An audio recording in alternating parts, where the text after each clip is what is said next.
My dad takes down the Army. My dad found out he was super allergic to some kind of shrub in Central Texas after he was transferred there while in the military. As a result, he was restricted to office work and prohibited by Army doctors from outdoor duties. His West Point grad commanding officer was a hyper-warrior kinda dude who detested soldiers who didn't want to train 24/7.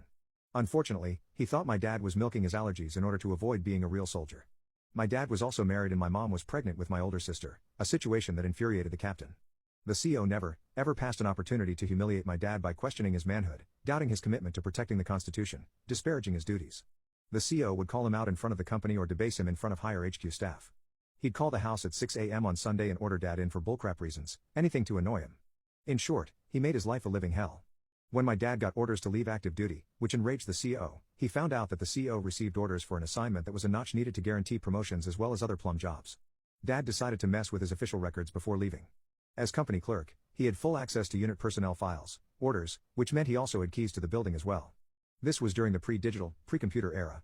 The night before my dad was to get out, he took all of the captain's personnel folders and mailed them separately and anonymously to various posts around the globe, knowing full well it would take weeks to deliver them to geographically unrelated unit mailrooms around the world that may or may not open the packages in order to return them.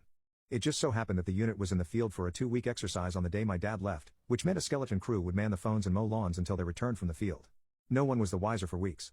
One of my dad's old poker-playing sergeant buds wrote a few months later telling him that the captain went ballistic, that the missing files seriously damaged the captain's career prospects since some of the files were lost in the system. Therefore, the coveted assignment orders were cancelled and the entire personnel record had to be reconstructed manually by the Department of the Army.